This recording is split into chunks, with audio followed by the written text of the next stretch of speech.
I feel extra special kasi isa po sa mga prize doon aside dun sa trophy is meron kang billboard sa Times Square. New York is my favorite city in the world, so it was such a dream na makita yung mukha ko doon. So thank you so much TAG Awards. At saka syempre sa lahat ng mga bumoto sa akin doon. Tsaka siya sa Royal Blood, di ba? Yes, Royal Blood is super a special project and story for me. As in, I really just enjoyed that role so much. I think nahalata naman ng mga tao na parang ini-enjoy ko na talaga siya. So, ayun, I'm so glad to have won for Royal Blood. Anong pakiramdam pag tinatawag ka ng magaling na actress? Parang deserve. Charot, hindi. Hindi kasi ano, I've been doing this ever since I was 15, and then parang I've always really wanted to I guess be good. Kasi ano yung first couple of projects ko, nasabihan na din naman ako ng mga producer ko na hindi ka magaling, kailangan mo mag-improve. Tapos naalala ko yung buong journey ko na yung first time na na-feel ko sa isang eksena na naniniwala talaga ako na totoo siya. Sabi ko, ganun pala dapat yon every time. So it took a lot of concentration. Yun pala yung key to acting. Concentration, na maniniwala ka talaga na totoo na yung lahat ng nangyayari. Tapos nagiging natural na lang siya. I'm just happy kasi gusto ko yung feeling pag nakakonect ako sa audience, na pag sinabi nila, naku, nung umiyak ka sa eksena na yun, umiyak din ako. Parang naramdaman nila yung naramdaman ko at the same time. And feeling ko pagka artist ka, tapos performance art, actually any kind of art naman, na tatouch kapag para bang na-feel ka ng ibang tao, na yun nga yung emotion na gusto mong i-portray or ibigay sa kanila, tapos yun nga yung nakuha nila. Magiging mapili ka na ba sa mga role na gagampanin mo? Yes, kasi I think one of the things that I want sana for my fans to have is hindi lang yung na-enjoy nila or na-entertain sila, pero yung meron din silang tiwala sa taste ko in projects. Kasi yung mga ina-idol ko din na artista, that's one of the things I like about them. Marunong din sila pumili.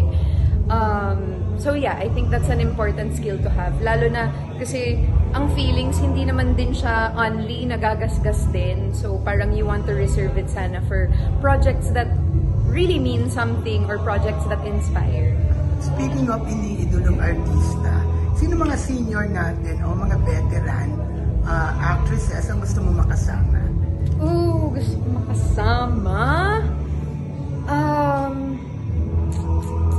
Well, actually, nakasama ko na din naman si Gloria Romero, but I just love working with her. She's nakaka-starstruck every single time I see her.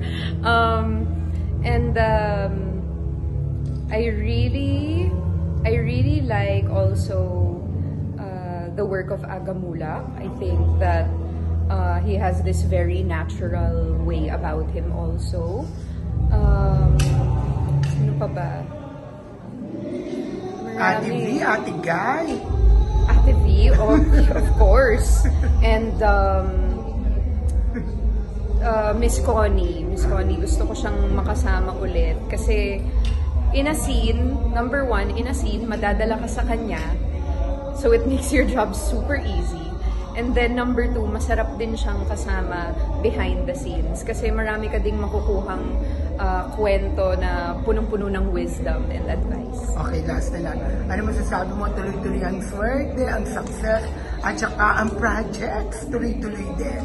Hindi ko nga alam kung ano nangyari recently pero parang ang daming mga magagandang nangyayari, and I'm just so grateful right now, and it just inspires me to really try my best to do more and give my best every time, and And parang a good signal for me is when I'm reading a script or a character na parang natatakot ako sa kanya kasi mukhang mahirap siyang gawin. Sabi ko, this is what I should do next. Kasi dito ako may matututunan about acting, about myself, and about people in general. Lucky charm ba si Kong Sam? I think so because he's been very, very supportive for the past 3 years.